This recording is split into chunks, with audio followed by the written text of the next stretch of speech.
તમને શું લાગે છે રોકાણના સૌથી સારા પાઠ ક્યાંથી મળી શકે? કોઈ નવી પોપ્યુલર બુકમાંથી કે પછી કોઈ લેટેસ્ટ યુટ્યુબ વિડીયોમાંથી?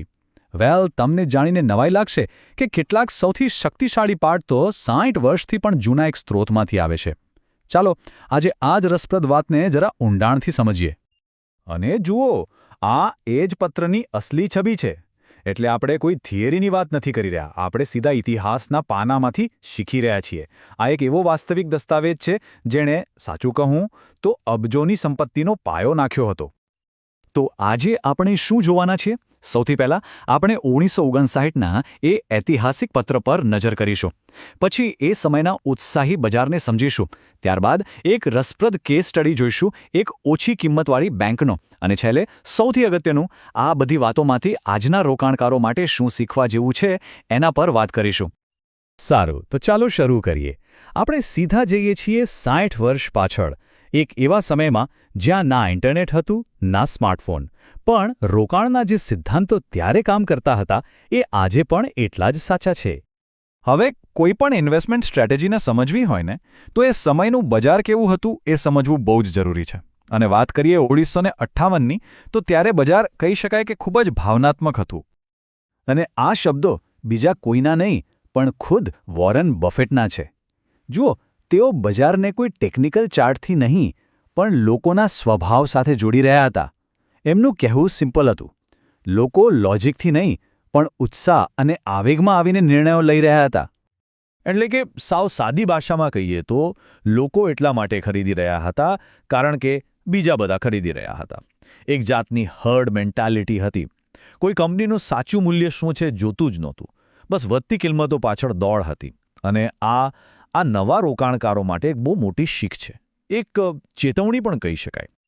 પણ આવા માહોલમાં બફેટનો અભિગમ સાવ અલગ હતો.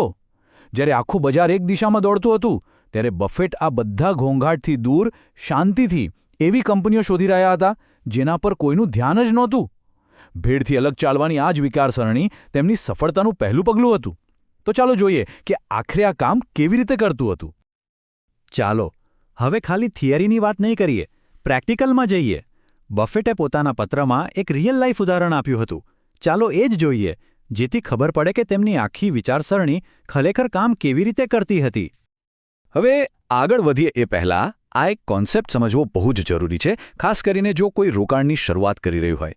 એ છે ઇન્ટ્રિન્સિક વેલ્યુ, એટલે કે આંતરિક મૂલ્ય. જુઓ, શેરનો ભાવ તો રોજ ઉપર નીચે થાય, બરાબર, પણ કંપનીની જે અસલી કિંમત છે, એનું જે સાચું મૂલ્ય છે, એ રોજ નથી બદલાતું. બફેટનું આખું ગેમ પ્લાન બસ આટલું જ હતું. એવી કંપની શોધો જેની બજાર કિંમત તેની અસલી કિંમત કરતાં ઘણી ઓછી હોય. સિમ્પલ. અને આ રહ્યું એનું પરફેક્ટ ઉદાહરણ, ધ કોમનવેલ્થ ટ્રસ્ટ કંપની. બફેટે પ્રતિ શેર ચૂકવ્યા લગભગ $51, પણ એમની ગણતરી મુજબ એની અસલી કિંમત હતી $125. તમે જ વિચારો, જે વસ્તુની કિંમત $125 હોય એ તમને બજારમાં $51માં મળતી હોય. હા, કોઈ નાનો મોટો ગેપ નથી. આ તો એક જબરદસ્ત તક હતી જે બીજા બધાની નજર સામે હોવા છતાં તેઓ જોઈ નહોતા શકતા. તો સવાલ એ થાય કે ભાઈ, જો આટલી સારી કંપની હતી તો પછી કોઈ ખરીદતું કેમ નહોતું? વેલ, કારણ કે એ બોરિંગ હતી. એના વિશે કોઈ વાત નહોતો કરતું, એના સોદા ઓછા થતા હતા. આખું ઉત્સાહી બજાર તો મોટી અને ચર્ચિત કંપનીઓ પાછળ પાગલ હતું. અને આ શાંતિથી કામ કરતી, સારી કમાણી કરતી બેંક પર કોઈનું ધ્યાન જ નહોતું. બીજાઓ માટે જે બોરિંગ હતું, બફેટ માટે એ જ તો અસલી તક હતી. આમ એમની આખી સ્ટ્રેટેજીને આપણે 3 સિમ્પલ સ્ટેપ્સમાં સમજી શકીએ. સ્ટેપ 1, ઓછી કિંમતવાળી સારી એસેટ શોધો. સ્ટેપ 2, પૂરા વિશ્વાસ સાથે એમાં મોટો હિસ્સો ખરીદો. જેમ કે અહીં તેમણે 12% ખરીદ્યો. અને સ્ટેપ 3, સૌથી મુશ્કેલ કામ, ધીરજપૂર્વક રાહ જુઓ. એમણે માર્કેટને ફોર્સ ન કર્યું, બસ માર્કેટને પોતાની ભૂલ સુધારવાનો સમય આપ્યો. તો સવાલ એ છે કે શું આટલી ધીરજ રાખવાનું કોઈ ફળ મળ્યું? શું આ સ્ટ્રેટેજી કામ કરી? ચાલો હવે સીધા રિઝલ્ટ પર જઈએ અને જોઈએ કે આ કેસ સ્ટડીનું પરિણામ શું આવ્યું.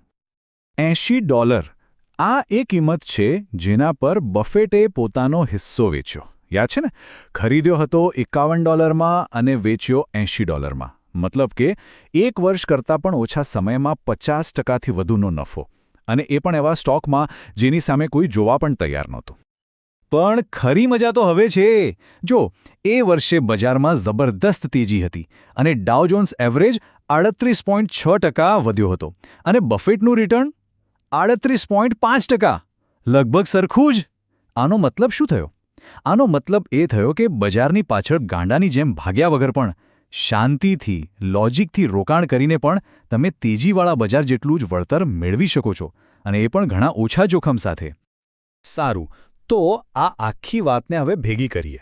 1959ની આ વાર્તામાંથી ખાસ કરીને જે લોકો આજે રોકાણની દુનિયામાં નવા છે, એમના માટે શું શીખવા જેવું છે? આ 4 મુદ્દા કદાચ આજના કોઈ પણ રોકાણકાર માટે એક ગાઈડબુક જેવા છે. પહેલું, શેરના ભાવ પાછળ ન ભાગો, કંપનીના બિઝનેસને સમજો. બીજું, બજાર ક્યાં જશે એની આગાહીઓ અને લોકોના ટોળા પાછળ જવાનું બંધ કરો. ત્રીજું, યાદ રાખો કે જે સ્ટોક બોરિંગ લાગે છે એમાં જ કદાચ છુપાયેલો ખજાનો હોય. અને ચોથું, સૌથી અગત્યનું, ધીરજ. ધીરજ એ તમારું સૌથી મોટું હથિયાર છે. અને છેલ્લે બફેટના પોતાના શબ્દોમાં આ આખી ફિલોસોફીનો સાર. એમનું કહેવું છે કે ઓછી કિંમતવાળી પણ સુરક્ષિત કંપનીઓમાં રોકાણ કરવો જ એ જ લાંબા ગાળે નફો કમાવાનો સૌથી ખાતરીપૂર્વકનો રસ્તો છે. ધ્યાન આપજો, આ કોઈ ગેટ રિચ ક્વિક સ્કીમ નથી. આ તો સમજી વિચારીને ધીમે ધીમે સંપત્તિ બનાવવાની એક પાકી રીત છે. આજના જમાનામાં જ્યાં દર સેકન્ડે માહિતી બદલાય છે અને હાઈસ્પીડ ટ્રેડિંગ થાય છે, ત્યારે આ એક સવાલ પર વિચારવા જેવો છે. શું આપણો સૌથી મોટો ફાયદો ઝડપથી એક્શન લેવામાં છે કે પછી ફક્ત શાંતિથી બેસી રહેવામાં? જ્યારે આખી દુનિયા દોડી રહી હોય ત્યારે શું ધીરજ રાખવી એ જ આપણી સૌથી મોટી તાકાત બની શકે છે? મને તો લાગે છે કે આ 60 વર્ષ જૂના પત્રનો પાઠ કદાચ આજે પહેલાં કરતાં પણ વધુ અગત્યનો છે.